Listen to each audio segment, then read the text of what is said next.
Okay, so we will start our first topic that is business transaction. मैंने आप लोगों को बिज़नेस के बारे में बहुत बार बताया है कि बिज़नेस क्या है ना. Business means being busy. Okay, जो हम बिज़नेस वो होता है जो जिस चीज़ को हम रेगुलर करें और उस रेगुलर काम को करने से हमें कुछ ना कुछ प्रॉफिट हो, कुछ ना कुछ इनकम हो, that is called business. Okay, so जो बहुत बड़ा बड़ा बिज़नेस होता है या फिर जो भी व्यापार होते हैं उसमें कुछ ना कुछ ट्रांजैक्शन होते हैं. ओके, सो कुछ ना कुछ जो ट्रांजैक्शन होते हैं उसे ही हम बोलते हैं बिज़नेस ट्रांजैक्शन. जैसे कि आपको पता है कि बिज़नेस जो है वो एक इकोनॉमिक एक्टिविटीज़ है. इकोनॉमिक एक्टिविटीज़ क्यों है? क्योंकि मैंने कहा था आप लोगों से कि इकोनॉमिक एक्टिविटीज़ वो होती है जिससे हम कुछ ना कुछ अर्न कर रहे हो, है ना, कुछ ना कुछ प्रॉफिट कमा रहे हो. इसीलिए तो बिज़नेस में तो हम सिंपल सा फंडा है कि बिज़नेस हम तभी करते हैं क्योंकि जब हमें पैसे चाहिए होता है, जब हम कुछ इनकम कुछ प्रॉफिट लेना चाहते हो. तो अगर बात इनकम या प्रॉफिट की होती है तो फिर वो बिज़नेस आई, या बिज़नेस फिर क्या हो जाएगा, इकोनॉमिक एक्टिविटीज़. तो बिज़नेस ट्रांजैक्शन उसको बोलते हैं जो बिज़नेस में आने वाला लेन देन या फिर जो चीज़ें होती है, बहुत सारी ट्रांजैक्शन होती है, उसको हम बिज़नेस ट्रांजैक्शन बोलते हैं. Okay, now the second point is event. So what is event? अब मैं आपको बताती हूँ इवेंट. इवेंट मतलब क्या होता है कि जो भी बिज़नेस ट्रांजैक्शन हमारा होता है पूरे साल का, तो उसमें से जो भी निकल के आता है वो होता है इवेंट. अब फॉर एग्ज़ाम्पल आप समझो कि मैंने क्या किया, मैंने फॉर एग्ज़ाम्पल कि मैंने 50,000 में एक प्लॉट बेचा. ठीक है, मैंने 50,000 में एक प्लॉट बेचा. ठीक है, लेकिन और फिर लेकिन मैंने तो बेचा 50,000 में, लेकिन मैंने जिससे ख़रीदा था वो मैंने ख़रीदा था उससे 40,000 में. ठीक है, मैंने 50,000 का प्लॉट बेचा, लेकिन जब मैंने प्लॉट ख़रीदा था तो वो कितने में ख़रीदा था, 40,000 में. तो मुझे जो फ़ायदा हुआ वो कितना हुआ, 10,000 का. तो ये जो 10,000 है हमारा, ये हमारा हो जाएगा इवेंट. ओके, मतलब कि जो प्रॉफिट हुआ है हमारा उस प्लॉट को, मेरा जो मैंने वो प्लॉट बेचा, उस प्लॉट से जो मुझे प्रॉफिट हुआ, ये 10,000 रुपये, ये मेरा इवेंट कहलाएगा. ओके, सो इसको इवेंट बोलते हैं. Now the third point is account.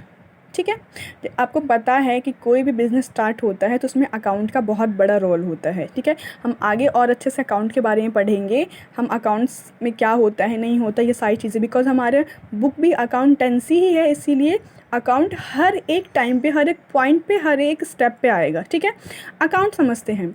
Account वो होता है जो भी बिज़नेस ट्रांजैक्शन होता है या फिर जो भी इवेंट होता है, मतलब कितना प्रॉफिट, कितना लॉस, कितना एसेट्स, कितनी लाइबिलिटीज़, वो सारी चीज़ें हम अकाउंट्स में लिखते हैं. जैसे कि मैंने आपको बताया कि हम अकाउंट्स क्यों बनाते हैं, बिकॉज़ बहुत सारे बड़े बड़े लोग हैं, सीए, सीएस या फिर जो कोई भी मैनेजर वगैरह होते हैं, उनको बहुत सारी चीज़ें अपनी कंपनी की याद रहती है. But as a human being ज़रूरी नहीं है कि हम वो सारी चीज़ें याद करें, हमेशा हमेशा याद रहे. जैसे कि हम जानते हैं कि जो चीज़ें हमारी लाइफ में नहीं आती है उससे हम पिछली वाले को भूलते जाते हैं, इसलिए हम अकाउंट्स बनाते हैं. ठीक है, तो अकाउंट बनाने का ना एक तरीका होता है, एक पैटर्न होता है. फॉर एग्ज़ाम्पल ये हमारा एक फॉर्मेट है.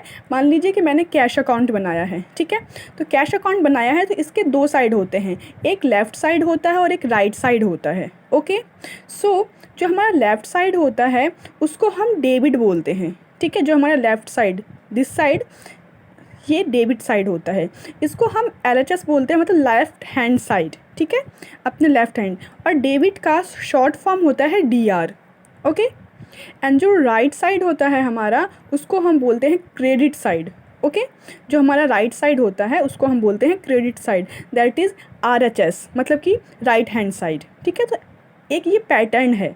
हम इसी तरीके से जो भी अकाउंट्स में जो भी आता है जाता है, या फिर कितना इनकम हुआ, कितना लॉस हुआ, टोटल ऑफ मतलब कैश हमारे पास कितना है, पूरे साल में हमने कितना एक्सपेंसेस किया है, कितना गेन किया है, कितना लॉस दिया है, कितना प्रॉफिट, जो कुछ भी, वो सब क्या होता है, मेंटेन होता है अकाउंट्स में. ठीक है, तो ये फॉर्मेट है एक तरफ से कि डेबिट साइड को हम DR बोलते हैं और क्रेडिट साइड को हम CR बोलते हैं. हम लेफ़्ट हैंड साइड, जो हमारा लेफ़्ट साइड होता है उसको डेबिट बोलते हैं और राइट साइड को हम क्रेडिट साइड बोलते हैं. ओके, तो हम समझ गए कि अकाउंट्स क्या होता है और अकाउंट कैसे बनाया, इसका फॉर्मेट कैसे बनाया जाता है. Now the fourth topic is capital. What is capital? तो कैपिटल का मतलब यहाँ पे ये नहीं होता कि स्टेट एंड कैपिटल. यहाँ पे अकाउंटिंग में कैपिटल का मतलब होता है पूंजी, कि हमारे पास कितनी पूंजी है। अब मान लीजिए कि मैंने कोई बिज़नेस स्टार्ट करा, ठीक है, मैंने कोई 10,000 रुपये लगा के बिज़नेस स्टार्ट करा। अब मेरे पास मुझे पहले देखनी पड़ेगी नहीं, मेरे पास 10,000 की मेरे पास कैपिटल है कि नहीं है, कि मैं वो लगा सकूँ कि नहीं लगा सकूँ। मेरे पास है 5,000 रुपये, ठीक है, और मैंने सोच लिया है कि मैं अपने बिज़नेस में लगाऊंगी 10,000 रुपये।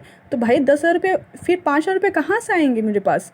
तो कैपिटल उसी को बोलते हैं कि जो ऑनर किसी भी बिज़नेस को स्टार्ट करने में अपनी जो भी पूंजी लगाता है, जो भी पैसे लगाते हैं, उसको हम क्या बोलते हैं, कैपिटल बोलते हैं। ओके।